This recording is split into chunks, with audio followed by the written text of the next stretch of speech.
우리 수요 말씀 예배에 나오신 모든 분들을 주님의 이름으로 환영하고 축복합니다. 제가 기도함으로 예배 시작합니다. 하나님 아버지, 수요 말씀 예배 이 자리에 우리가 나아옵니다. 주의 보혈로 우리를 정결하게 하여 주사 주님의 보좌 앞에 담대히 나아가게 하시고 주님께서 베풀어 주시는 그 말씀과 충만한 은혜를 온전히 받아 누리게 하여 주옵소서. 주실 은혜 사모하며 예수님의 이름으로 간절히 기도드리옵나이다. 아멘. 우리 찬송가 483장, 우리 많이 안 불러보신 분도 계시겠지만 이 가사가 너무 좋습니다. 제가 좋아하는 찬송가인데요, 우리 483장 구름 같은 이 세상, 우리 믿음의 고백을 주님께 올려드리겠습니다.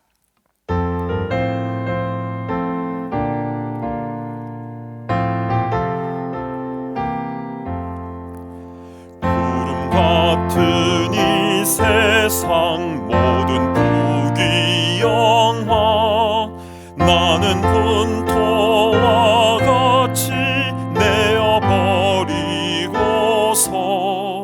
오직 천국의 복을 사모하며 사니 구원받은 내 이름 기억하옵소서.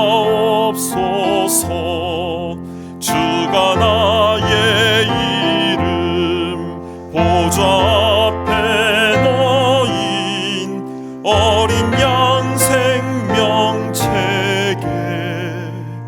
기록하옵소서.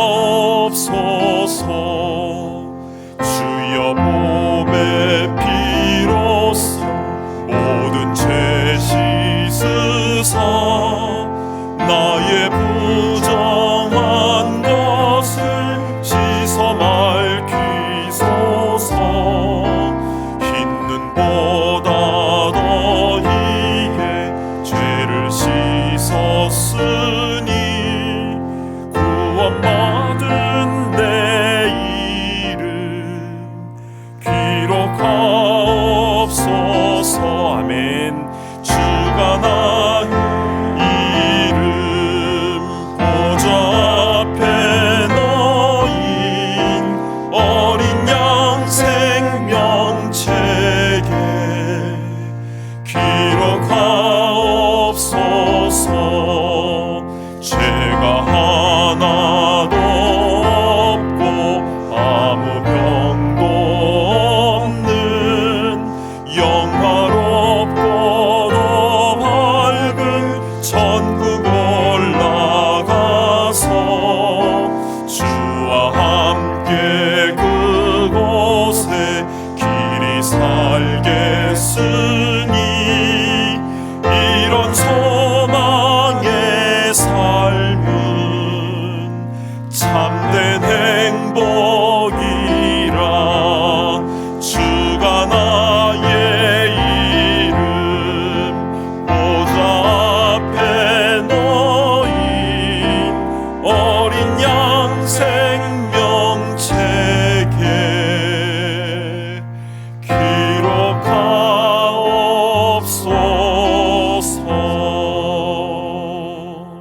아멘. 하나님 말씀을 보도록 하겠습니다. 열왕기하 15장 8절부터 마지막 절까지 말씀입니다. 열왕기하 15장 8절부터 38절까지 말씀을 제가 대표로 봉독해 올립니다. 유다의 왕 아사랴의 제38년에 여로보암의 아들 스가랴가 사마리아에서 6달 동안 이스라엘을 다스리며 그의 조상들의 행위대로 여호와 보시기에 악을 행하여 이스라엘로 범죄하게 한 느밧의 아들 여로보암의 죄에서 떠나지 아니한지라. 야베스의 아들 살룸이 그를 반역하여 백성 앞에서 쳐 죽이고 대신하여 왕이 되니라. 스가랴의 남은 사적은 이스라엘 왕 역대지략에 기록되니라. 여호와께서 예후에게 말씀하여 이르시기를 내 자손이 4대 동안 이스라엘 왕 위에 있으리라 하신 그 말씀대로 과연 그렇게 되니라. 유다 왕 우시야 제39년에 야베스의 아들 살룸이 사마리아에서 왕이 되어 한 달 동안 다스리니라. 가디의 아들 므나헴이 디르사에서부터 사마리아로 올라가서 야베스의 아들 살룸을 거기에서 쳐 죽이고 대신하여 왕이 되니라. 살룸의 남은 사적과 그가 반역한 일은 이스라엘 왕 역대지략에 기록되니라. 그때 므나헴이 디르사에서 와서 딥사와 그 가운데 있는 모든 사람과 그 사방을 쳤으니 이는 그들이 성문을 열지 아니하였음이라. 그러므로 그들이 그곳을 치고 그 가운데에 아이벤 분열을 갈랐더라. 유다 왕 아사랴 제 39년에 가디의 아들 므나헴이 이스라엘 왕이 되어 사마리아에서 10년간 다스리며 여호와 보시기에 악을 행하여 이스라엘로 범죄하게 한 느밧의 아들 여로보암의 죄에서 평생 떠나지 아니하였더라. 아수르 왕 불이 와서 그 땅을 치려하매 므나헴이 은 1000달란트를 불에게 주어서 그로 자기를 도와주게 함으로 나라를 자기 손에 굳게 세우고자 하여 그 은을 이스라엘 모든 큰 부자에게서 강탈하여 각 사람에게 은 50세겔씩 내게 하여 아수르 왕에게 주었더니 이에 아수르 왕이 되돌아가 그 땅에 머물지 아니하였더라. 므나헴의 남은 사적과 그가 행한 모든 일은 이스라엘 왕 역대지략에 기록되지 아니하였느냐. 므나헴이 그의 조상들과 함께 자고 그의 아들 브가히야가 대신하여 왕이 되니라. 유다의 왕 아사랴 제 50년에 므나헴의 아들 브가히야가 사마리아에서 이스라엘 왕이 되어 2년간 다스리며 여호와 보시기에 악을 행하여 이스라엘로 범죄하게 한 느밧의 아들 여로보암의 죄에서 떠나지 아니한지라. 그 장관 르말랴의 아들 베가가 반역하여 사마리아 왕궁 호위소에서 왕과 아르곱과 아리엘을 죽이되 길랏 사람 50명과 더불어 죽이고 대신하여 왕이 되었더라. 브가히야의 남은 사적과 그가 행한 모든 일은 이스라엘 왕 역대지략에 기록되니라.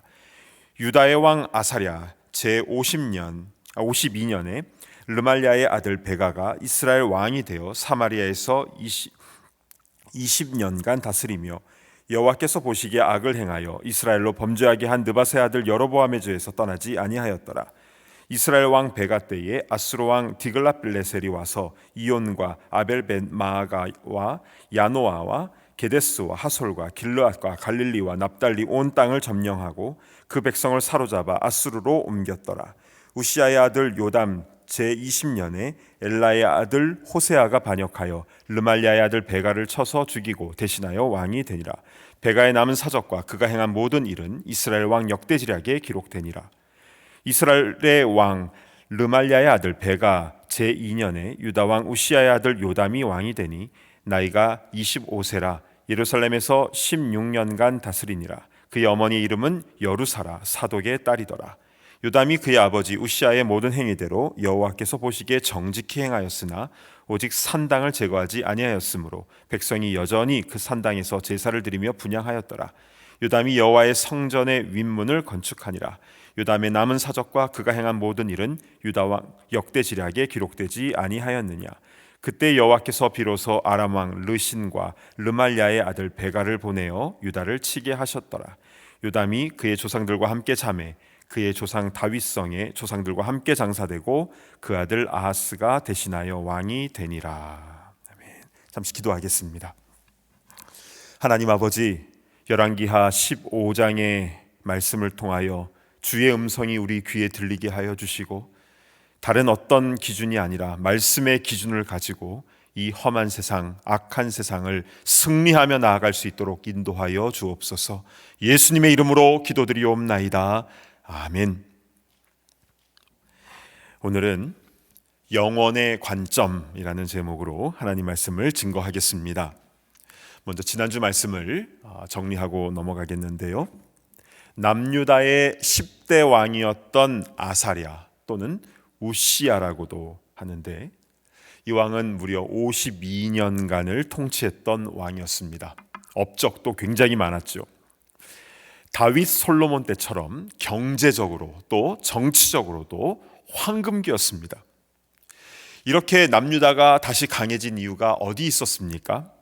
성경에는요, 하나님의 기이한 도우심으로 인함이었다라고 기록이 되어 있죠. 그러나 나라가 이렇게 강성해지니까 그는 교만해집니다. 참 우리 하나님은 얼마나 힘드실까 이런 생각이 드는데요. 복 내려주시기 좋아하시는 우리 하나님께서 복을 주시면 더 잘해야 될 텐데 받으면 또 교만하게 되고 그래서 복을 내려주셔야 되는가, 이제 그런 생각이 드시지 않을까, 이런 생각도 듭니다. 근데 이게 남 얘기 같지가 않죠. 그래서 이 아사랴는 그 말년에 교만병에 걸리게 됩니다. 그래서 성전에서 제사장만이 할 수 있는 분향을 자신이 직접 하려고 했죠. 그러자 제사장들이 왕이시여, 그렇게 해서는 안 됩니다 라고 왕을 말리자 이 아사랴가 제사장들에게 화를 냅니다. 그런데 화를 내는 그 순간 그의 이마에 나병이 생깁니다. 그리고 즉시로 별궁에 자가 격리되어서 결국 거기서 쓸쓸한 죽음을 맞이하게 되었습니다.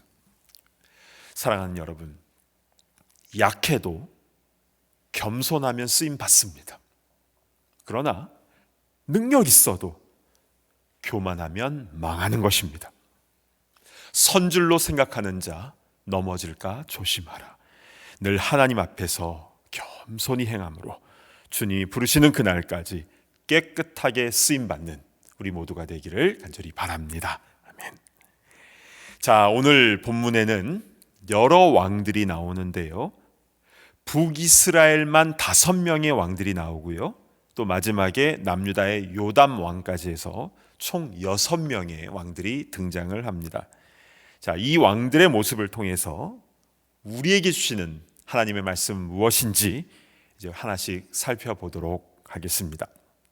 먼저 첫 번째 왕은 북이스라엘의 스가랴 왕입니다. 열왕기하 15장 8절을 보시겠습니다.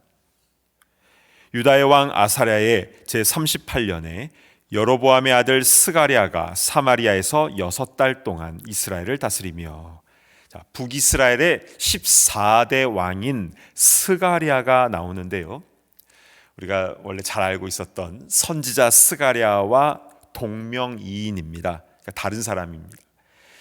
그런데 행동은 그 부친 여로보암 2세처럼 악행만 저질렀습니다.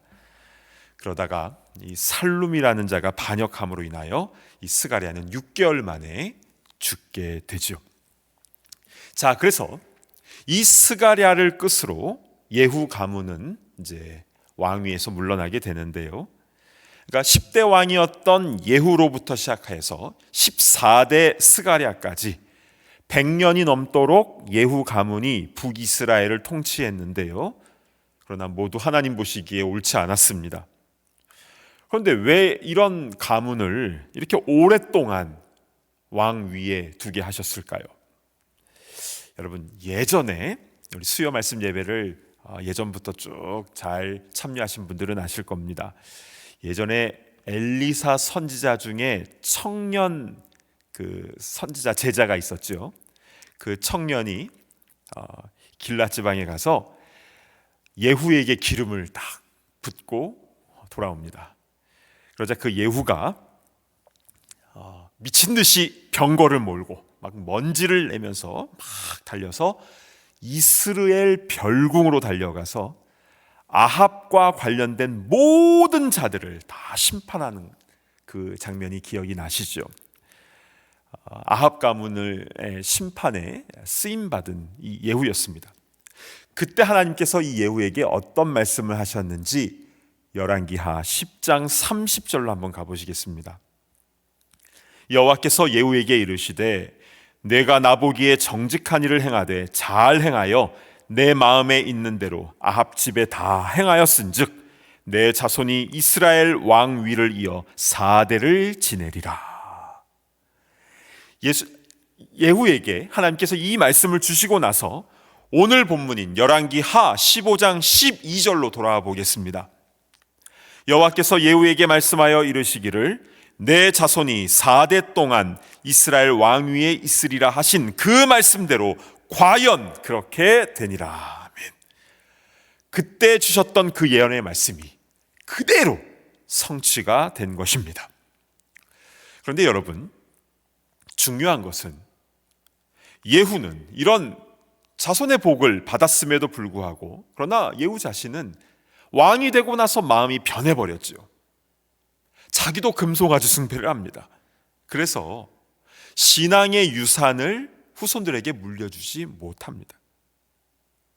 하나님은 신실하신 분이시기 때문에 말씀하신 대로 정확히 예후 이후에 4대까지 왕위를 하게 해주셨습니다.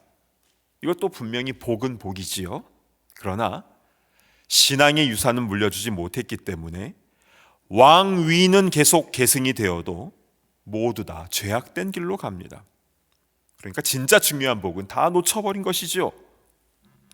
우리는 이 땅의 복뿐 아니라 진짜 믿음의 복이 계승되는 그런 복된 가정이 되기를 간절히 바랍니다.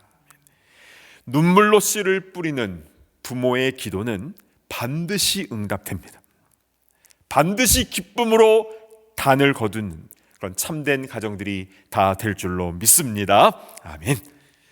자, 이렇게 예후 가문은 10대부터 14대까지 왕위를 이어갔지만 마지막 14대 스가랴는 신하인 살룸에게 암살을 당하는데요. 이때부터 예루살렘은요, 이 반역의 연속입니다.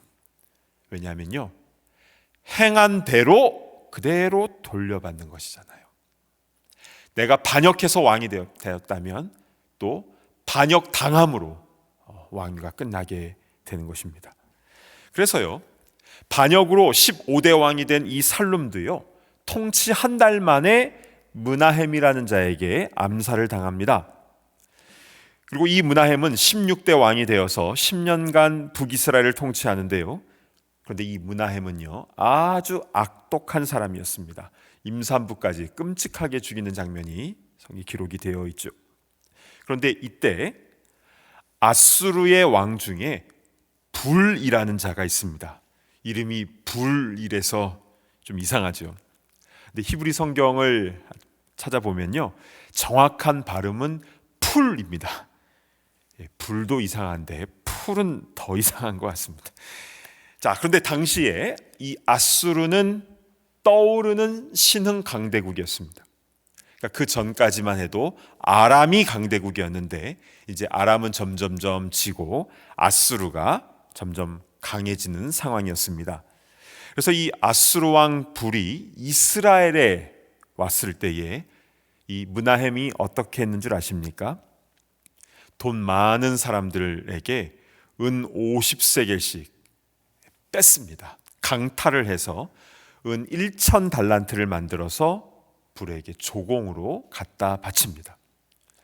그러자 이 아수르와 불의 군대는 기분 좋아하면서 아수르로 돌아갔는데요.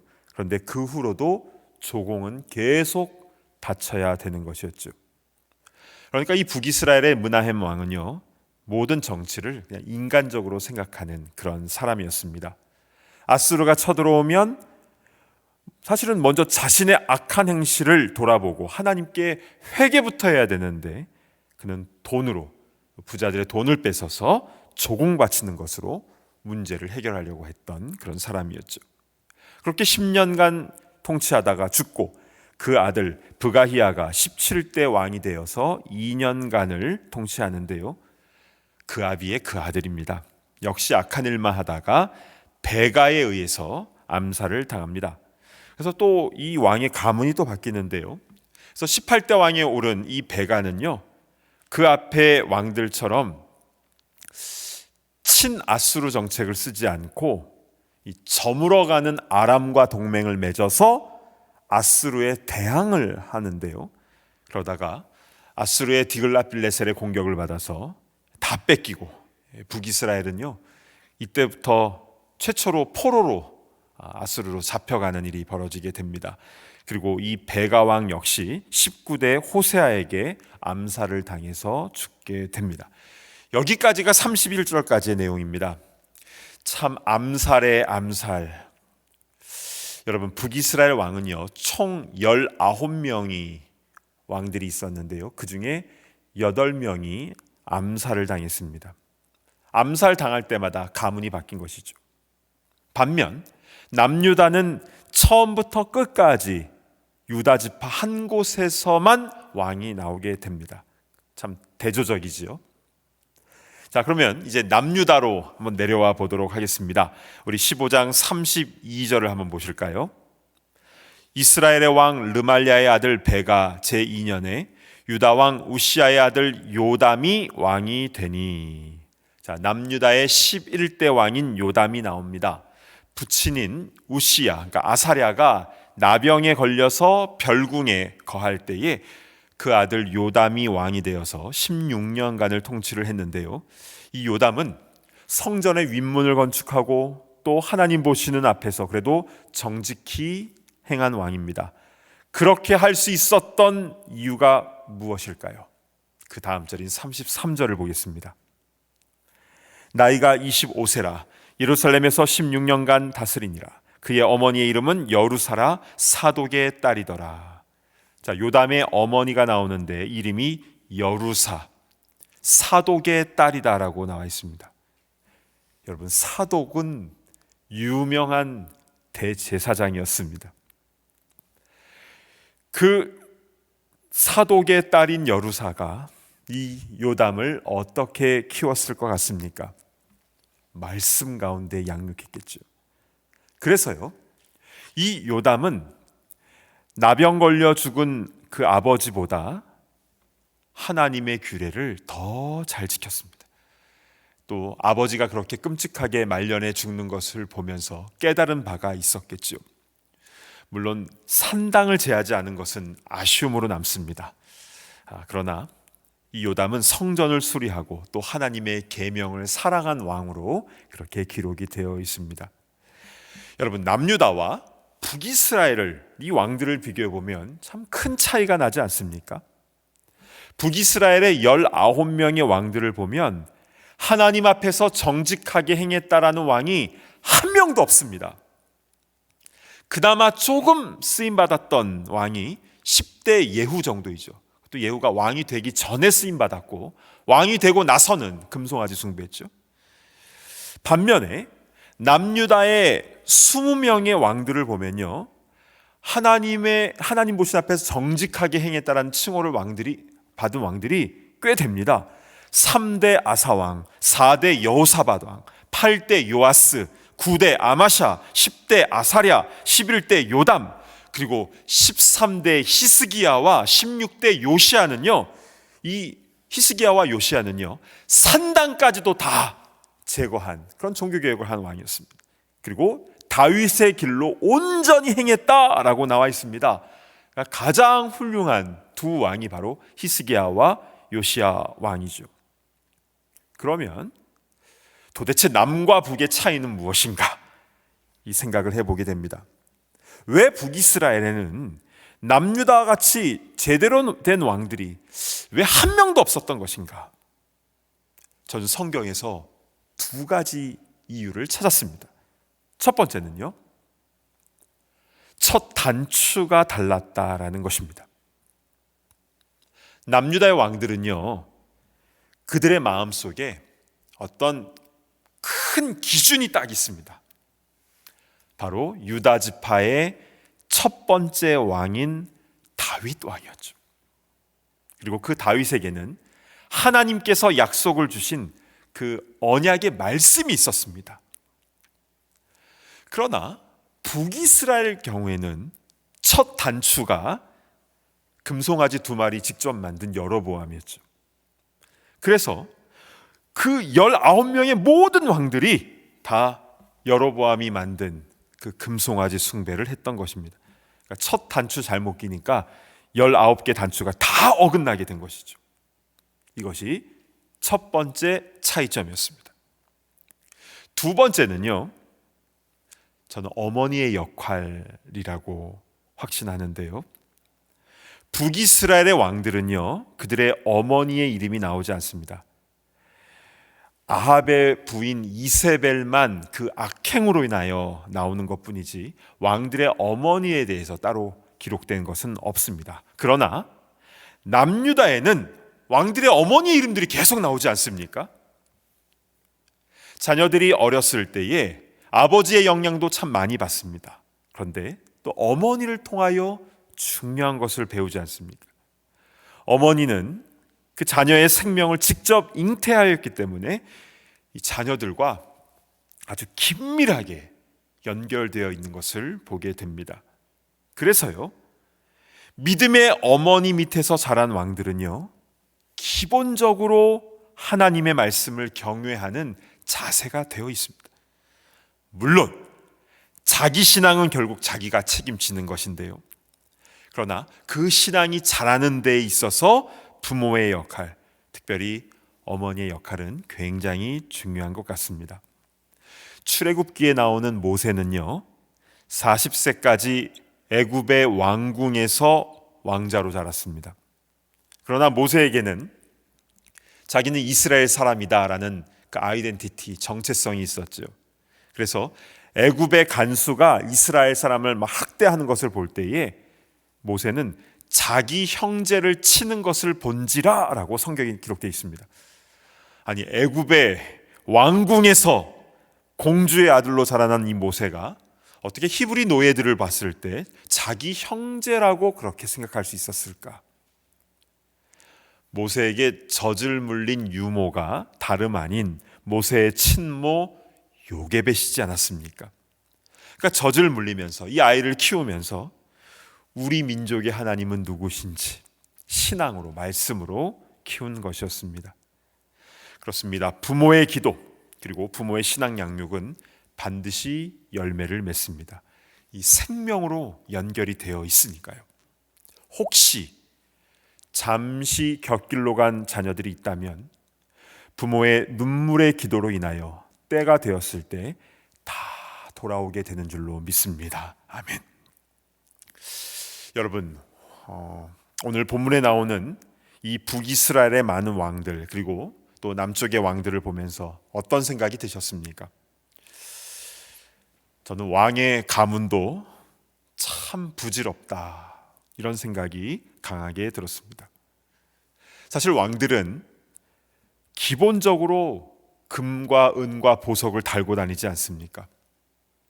최고급 궁중 음식을 먹고 백성들과 신하들은 자기 앞에 고개를 숙이고 또 옆에서 부채도 살랑살랑 붙여주고 당대의 여러 가지 혜택을 다 받고, 그러나 하나님 없는 왕의 자리는 헛된 것에 불과합니다. 권력도 돈도 업적도 모두 영원이라는 관점에서 봤을 때 다 헛된 것에 불과한 것이죠. 제가 10여 년 전에요, 어느 가정에 저녁 신방을 와달라고 해서 찾아간 적이 있었는데요, 우리 교인 가정이 아니라 우리 교회 장로님의 아드님 가정이었습니다. 우리 아들 집에 좀 신방 좀 제발 좀 해달라고 부탁을 하셔서 장로님 모시고 같이 아드님 집에 신방을 갔었는데요, 근데 저는 미국에 와서 그렇게 큰 집은 처음 봤습니다. 근데 캄캄한 밤이었는데 그 이렇게 등불이 이렇게 밖에도 이렇게 다 켜져 있었는데 무슨 궁궐에 온 줄 알았습니다. 그리고 그냥 근사한 다이닝 룸에 음식을 잘 차려 놓았더라고요. 그런데요, 저는 그 아드님의 말이 아직도 잊혀지지가 않습니다. 뭐라고 얘기하셨냐면 이 큰 집을 사서 이사 온 지 1년이 넘었다는 겁니다. 그런데 이 다이닝룸에서 처음 밥 먹는 거랍니다. 처음 밥 먹는다. 그 비즈니스가 너무 바쁘니까 항상 새벽에 출근해서 늘 밤늦게 들어와서 그냥 잠만 자고 그냥 일하러 나간다고 그러면서 굉장히 허탈해하는 그런 표정을 지었었습니다. 그러다가 언젠가 하나님이 부르시면 다 놓고 가는 것이죠. 사랑하는 여러분, 우리는 물론 이 땅 가운데서 열심히 살아야 됩니다. 그런데 하나님의 관점, 영혼의 관점에서 살아가는 우리가 되었으면 좋겠습니다. 우리 요한일서 2장 17절의 말씀을 우리 함께 우리 입술로 같이 한번 봉독하도록 하겠습니다. 시작. 이 세상도 그 정욕도 지나가되 오직 하나님의 뜻을 행하는 자는 영원히 거하느니라. 아멘. 우리 영원을 바라보며 살아가는 그런 이 땅에서의 순례자가 되기를 간절히 바랍니다. 그래서 우리 자신이 먼저 하나님 앞에서 늘 겸손하고 또 정직하게 살아가고, 또한 우리의 자녀와 후손들이 바르게 말씀의 길을 걸을 수 있도록 신앙의 유산을 잘 물려주며 천국의 기쁨을 누리고 살아가는 우리 모든 믿음의 가문들이 다 되기를 간절히 바랍니다. 아멘. 기도하겠습니다. 우리가 이 땅에서 아무리 어떤 세상의 부귀영화를 다 누린다 하여도 결국 우리는 순례자일 뿐입니다. 따라서 우리의 눈이 영원을 바라보며 살아가는 것은 너무나 중요한 일이 아닐 수 없습니다. 우리 함께 기도할 때에 우리와 우리의 가정이 그러한 순례자가 되게 하옵소서. 천성을 향하여 믿음으로 나아가게 하시고, 이 땅에서 주신 것을 가지고 사명의 관점으로 주의 영광을 나타내게 하여 주시고, 그래서 주님 앞에 서서 결산할 때에 큰 칭찬받는, 면류관 받는 우리가 되게 하여 주시옵소서. 우리 주신 말씀 붙잡고 통성으로 기도하며 나아갑니다.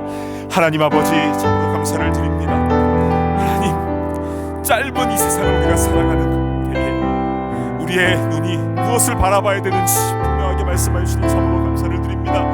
천국을 바라보며 나아가는 우리가 될 수 있도록 인도하여 주시옵소서. 주님, 순례자의 길을 가는 동안에 세상의 곳에 우리의 마음을 빼앗기지 않도록 인도하여 주시옵소서. 주님, 하늘을 바라보며 이 땅 가운데서 마음껏 선을 행하며 나아갈 수 있도록 인도하여 주시고, 특별히 우리의 가정, 우리의 자녀 후손들에게 가장 중요한 신앙의 유산을 물려주는 우리가 될 수 있도록 인도하여 주옵소서.